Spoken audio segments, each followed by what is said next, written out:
जय श्री ओम नमः सिद्धेभ्य नमो अरिहंताणं नमो सिद्धाणं नमो आयर्याणं नमो वज्रायाणं नमो लोहे सव्वसाहुणं जिन्ह स्वानुभूति से खिरी मम स्वानुभूति मधिगिरी श्री विमल धारा जैन श्रुत आनंद अमृत से भरी समता प्रवाह बहावती रागादि विकल्प तोरी के माँ सरस्वती प्रतिभाव वंदन दृष्टि निज में जोरी के दृष्टि निज में जोरी के।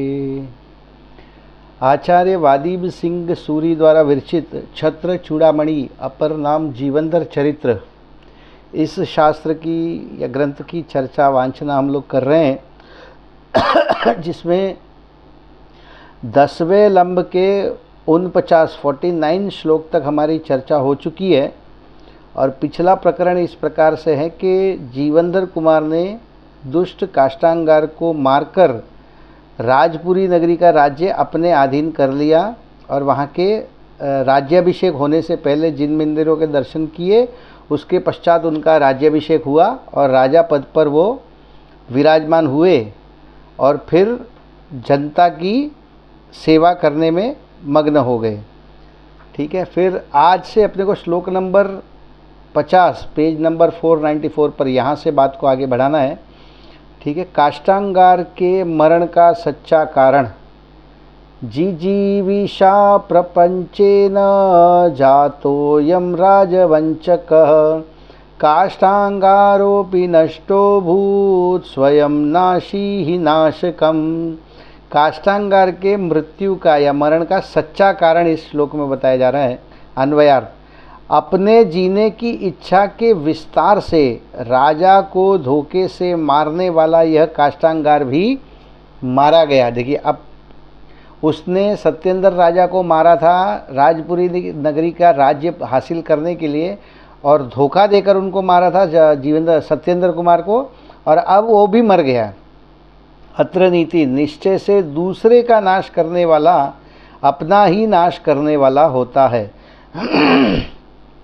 सरलार्थ, जीने की प्रबल इच्छा से दुष्ट काष्टांगार ने अपने स्वामी उपकारक तथा सरल स्वभावी राजा सत्येंद्र को मायाचारी से मरवाया था। उसी दुष्ट काष्टांगार को जीवंदर कुमार ने मार दिया, क्योंकि दूसरे का नाश करने वाला व्यक्ति स्वयं अपना ही नाश कर लेता है। जैसा आप दूसरों के लिए गड्ढा खोदोगे, उस गड्ढे में आपको भी एक न एक दिन गिरना ही पड़ेगा। इस प्रकार की नीति का श्लोक अपने को बता दिया। विशेषार्थ, दूसरे के लिए बना, देखिए वही एग्जाम्पल आ गया इसमें। दूसरे के लिए बनाया गया गड्ढा अपने ही लिए खाई बन जाता है। इस कहावत के अनुसार जीवंदर कुमार का नाश करने की भावना रखने वाले, देखिए सत्येंद्र कुमार को तो मार ही डाला था राजपाट हासिल करने के लिए, उसके बाद जीवंदर कुमार को भी बहुत बार उन्होंने मारने की कोशिश की। तो जीवंदर कुमार का नाश करने की भावना रखने वाले काष्टांगार का नाश जीवंदर कुमार के द्वारा ही हुआ। दूसरों का बुरा चाहने वालों का कल्याण कभी हो ही नहीं सकता। अगला श्लोक 51 नंबर का। प्रत्येक व्यक्ति का स्वभाव अलग अलग, यक्ष क्षणोपकारेण प्राणदायी बभूवस काष्टांगार कृतघ्नो भूत स्वभावो ही न वीर्यते। अन्वयार्थ, कुत्ते का जीव वह यक्ष क्षण मात्र के उपकार से जीवंदर कुमार के प्राणों को के बचाने वाला हुआ, और काष्टांगार कृतघ्न हुआ अर्थात महाराज ने जिसे राज्य दिया था वही उन्हीं के प्राणों का घातक हुआ। देखिए, यहाँ दो जीवों का कंपैरिजन किया है। उस कुत्ते का जीव जो मर कर के यक्षेंद्र हुआ, तो जब मरण काल में जीवंदर कुमार उसके समीप आए, उस कुत्ते के जीव के समीप, तब जीवंदर कुमार ने उसे नमोकार मंत्र सुनाया। नमोकार मंत्र कितनी देर के लिए सुनाया होगा? 2 मिनट के लिए, 5 मिनट के लिए, 10 मिनट के लिए। अब 10 मिनट के उपकार से वो जो कुत्ते का जीव था वो मरकर यक्षेंद्र हुआ, लेकिन उसको उसको पूरी उम्र उसको जीवेंद्र कुमार का उसने एहसान माना और समय समय पर उसकी जीवेंद्र कुमार की रक्षा करने की भावना उस यक्षेंद्र के मन में रही। ये एक प्रकार का जीव हो गया। और दूसरा काष्टांगार था, उसको सत्येंद्र राजा ने वैसे ही पावर ऑफ अटॉर्नी दे दी थी, क्योंकि वो तो रानी विजया के साथ मग्न थे। तो इसके लिए राजा सत्येंद्र ने तो वैसे ही उनको सारी पावर ऑफ अटॉर्नी दे दी थी, फिर भी उसने राजा सत्येंद्र को मार डाला। ठीक है, उसके मृत्यु का कारण हुआ।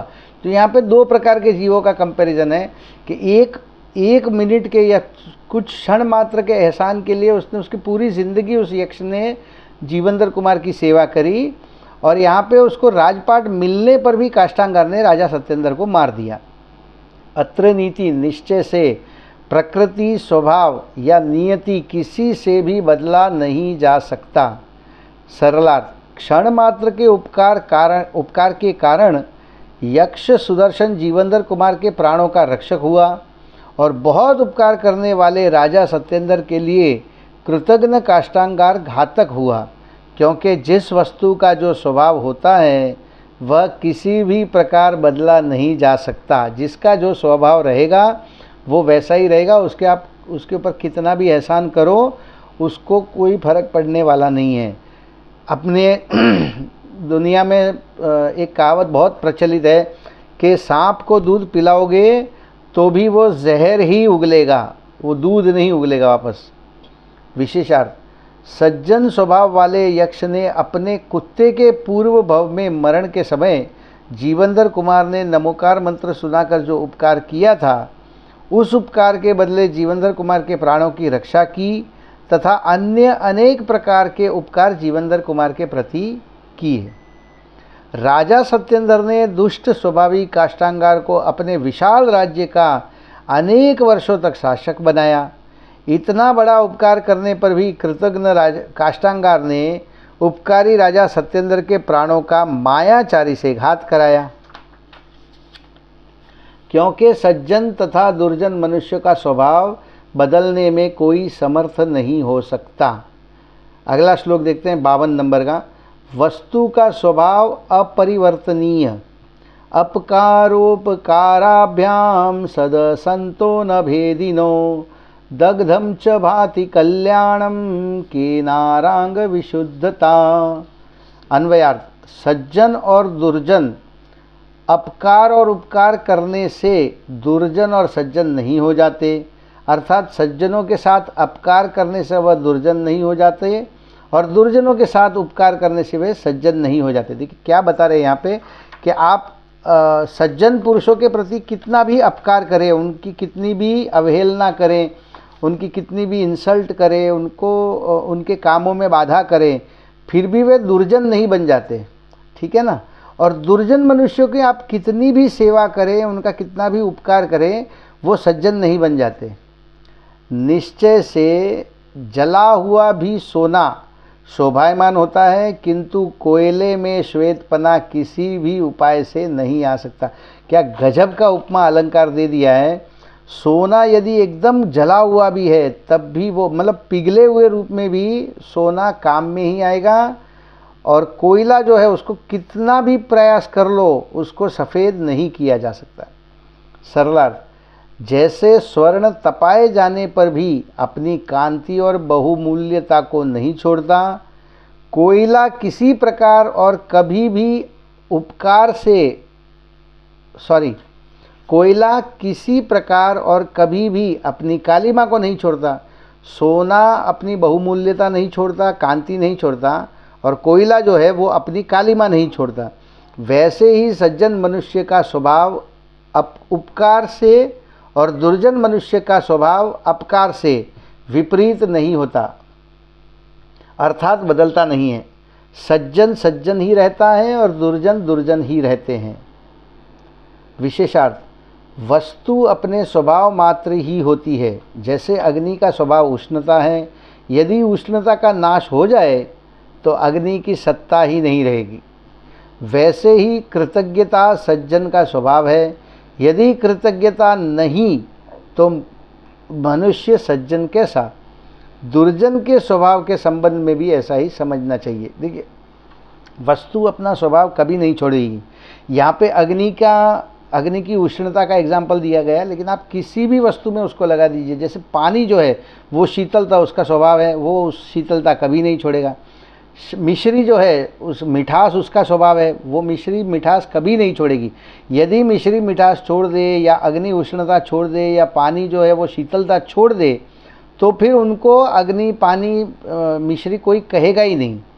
उसी प्रकार कृतज्ञता सज्जन का स्वभाव है, कृतज्ञता ये सज्जन का स्वभाव है। यदि कृतज्ञता नहीं तो मनुष्य सज्जन कैसा। और दुर्जन के स्वभाव के संबंध में भी ऐसा ही समझ लेना चाहिए। अगला श्लोक देखते हैं 53 नंबर का। धन से सज्जनता और दुर्जनता का संबंध नहीं। किसके पास कितना धन है और बहुत धनी हो गया तो वो सज्जन है और बहुत दरिद्र हुआ तो वो दुर्जन है, ऐसा नहीं।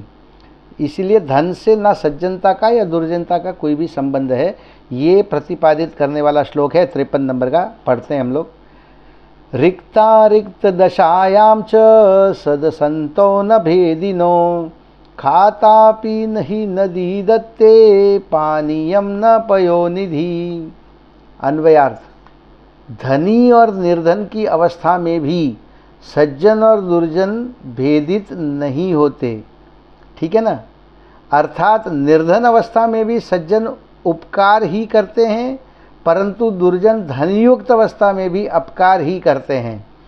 निश्चय से सूख जाने पर भी खोदी हुई नदी प्यासों को जल देती है, परंतु लबालब जल से भरा हुआ समुद्र किसी के उपयोग में नहीं आता। पहले सोना और कोयले का एग्जाम्पल दे दिया, अब नदी और समुद्र का एग्जाम्पल दे दिया कि बहुत दरिद्र हो जाए तो भी सज्जन जो है वो उपकार करने से नहीं चूकते, और बहुत धनवान होने पर भी दुर्जन जो है वो अपकार ही करेंगे, आपके ऊपर उपकार नहीं करेंगे, वो आपके ऊपर अपकार ही करेंगे। तो ये समझाने के लिए एग्जाम्पल के हिसाब से दे दिया कि सूख जाने पर भी खोदी हुई नदी जो है वो प्यासों को जल ही देती है।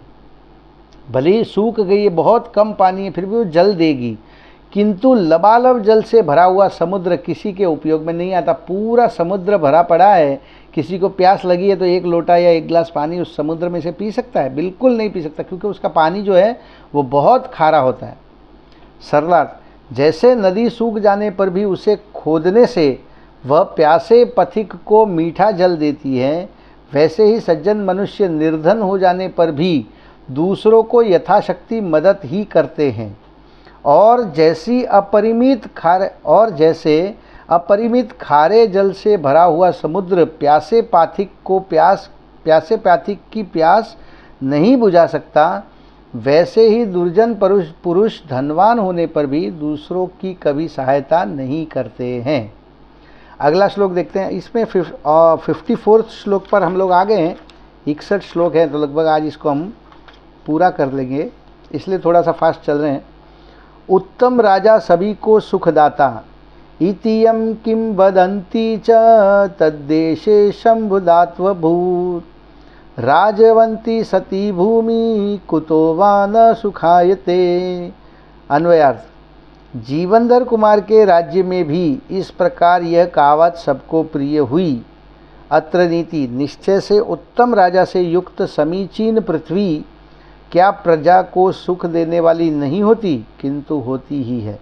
क्या बताना चाह रहे? सरलार्थ, उत्तम राजा सहित श्रेष्ठ भूमि सब तरह से सुख देती है। ये जनश्रुति राजा जीवनधर कुमार के राज्य में सर्वत्र फैल गई। राजा जीवनधर कुमार के राज्य में सभी जनता एकदम सुखमय जीवन व्यतीत करने लगी। विशेषार्थ, सर्वोत्तम राजा जीवनधर कुमार के श्रेष्ठ अनुशासन के कारण प्रजा सब तरह से सुखी थी। अब अतः सबके मंदिर में राजा जीवनधर कुमार का विशेष स्थान था। प्रजा अत्यंत संतुष्ट हो गई थी। अगला श्लोक देखते हैं 55 नंबर का। काष्टांगार के परिवारजन का भी सुखपूर्वक निवास। देखिए, काष्ट ऐसा नहीं है कि राजा काष्टांगार को मारने के बाद उसके परिवार पर किसी प्रकार का कोई अत्याचार किया गया।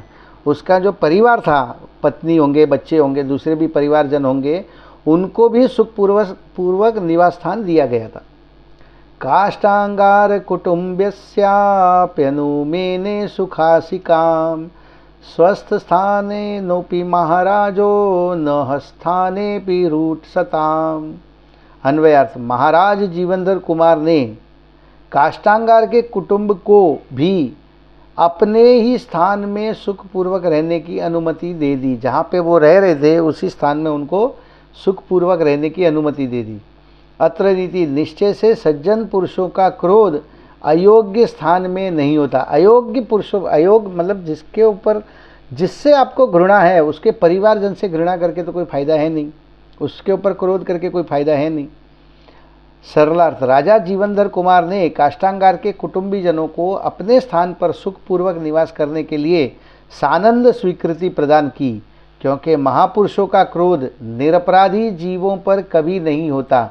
देखिए, राजा सत्येंद्र को कुटिलता से मारना ये कार्य काष्ठांगार ने किया था, उनके परिवारजनों ने नहीं किया था, इसलिए वो तो निरपराधी थे, और महापुरुषों का क्रोध निरपराधी जीवों पर कभी नहीं होता। विशेषार्थ, राजा जीवनधर कुमार को तो काष्ठांगार से अपना राज्य प्राप्त करना था। इस प्रयोजन के लिए शत्रु तो मात्र काष्ठांगार था, उसके कुटुंबी जन तो सामान्य प्रजा है। उसकी सुरक्षा और उत्तम व्यवस्था राजा जीवनधर कुमार का ही काम था, अतः उन्होंने अपना वही काम किया। देखिए, अपने को भी यहाँ पे ये बहुत नीति का श्लोक समझा रहे हैं कि अपने को जिससे द्वेष है उसके अगल बगल के उसके दोस्तों से, उसके परिवार से द्वेष करके कोई फ़ायदा है नहीं, क्योंकि वो तो निरपराधी हैं, उन्होंने तो आपके प्रति कोई अपराध नहीं किया है। तो उसी प्रकार काष्ठांगार के परिवारजन भी निरपराधी थे और सामान्य प्रजा थी, तो सामान्य प्रजा की सुरक्षा और उसकी उत्तम व्यवस्था का उसका जो काम था वो जीवनधर कुमार के माथे था, इसीलिए उन्होंने अपना वही काम किया। 56 नंबर का श्लोक, राजा जीवनधर कुमार के सुशासन से सब संतुष्ट। यौवराज्ये च नंदाढ्यम वृद्ध क्षत्रोचिते पदे गंधोत्कटम च चक्रेशो लोकवंद्यो च मातरो। अन्वयार्थ, फिर इन जीवनधर कुमार ने युवराज के पद पर अपने छोटे भाई नंदाढ्य को और बूढ़े क्षत्रिय के योग्य पद पर गंधोत्कट को और दोनों माताओं को लोक पूज्य पद पर स्थापित किया। क्या किया राजा जीवनधर कुमार ने? सरला, राजा जीवनधर कुमार ने अपने भाई नंदाढ्य को युवराज, पिता गंधोत्कट को राजपिता के पद से अलंकृत किया, और माता विजया तथा सुनंदा मतलब जन्मदायित्री माता और जिसने पाल पोस कर बड़ा किया, वो दोनों माताओं को राजमाता पद से विभूषित किया। इतना ही नहीं, जो वृद्ध क्षत्रिय लोग थे उनको भी उनके योग्य पदों पर सम्मान पूर्वक विराजमान किया।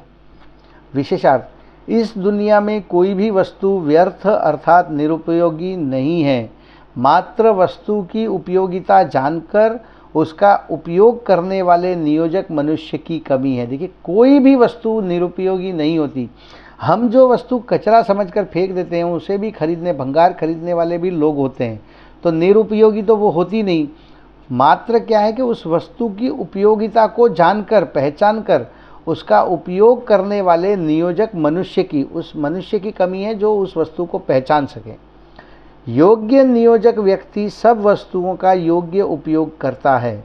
राजा जीवनधर योग्य नियोजकों में से एक हैं, अतः उन्होंने सब पात्र मनुष्यों को यथा योग्य उपयोग करना प्रारंभ किया।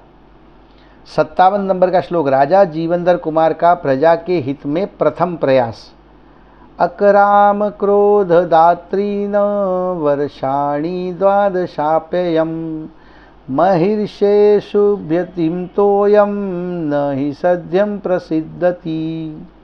अन्वयार्थ, और इन जीवनधर कुमार ने पृथ्वी को 12 वर्ष पर्यंत कर या टैक्स से रहित कर दिया, मतलब 12 साल के लिए टैक्स की छूट दे दी।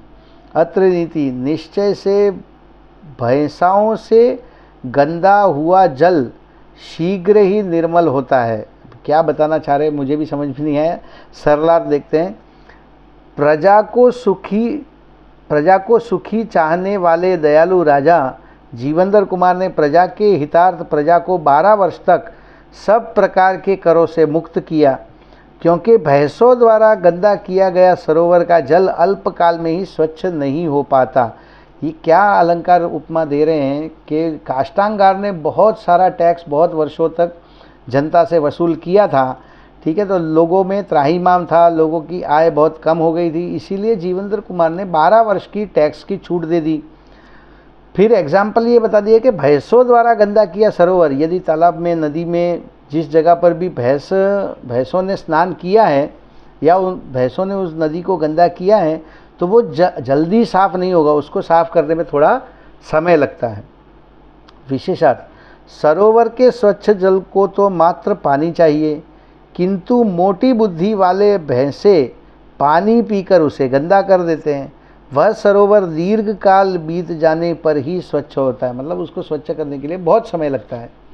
वैसे ही दुष्ट काष्टांगार ने प्रजा पर अनेक प्रकार के कष्टदायक कर लगाकर प्रजा को दुखी किया था। कर चुकाने में प्रजा अत्यंत कष्ट का अनुभव करती थी। धीरे धीरे उनकी निर्धनता भी बढ़ती जा रही थी।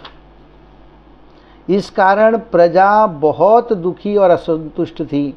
राजा जीवेंद्र कुमार ने यह सब जान लिया, अतः प्रजा को सुखी, संतुष्ट और संपन्न बनाने के उद्देश्य से प्रजा को 12 वर्ष के लिए कर मुक्त कर दिया, जो प्रजा के लिए उचित था। ठीक है, टैक्स की माफ़ी दे दी 12 सालों के लिए। 58 नंबर का श्लोक, राजा जीवेंद्र कुमार से मित्र भी संतुष्ट।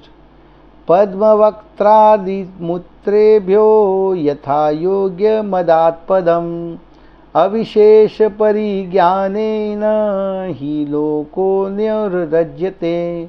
अन्वयार्थ, इन जीवेंद्र कुमार ने पद्मास्य आदि मित्रों के लिए यथा योग्य पद दिए। अत्र नीति निश्चय से साधारण या सामान्य सत्कार से लोग अनुरंजायमान नहीं होते हैं, अर्थात जीवेंद्र कुमार ने मित्रों को कौन किस पद के योग्य है ऐसा परिज्ञान करके उन्हें यथा योग्य पद दिए।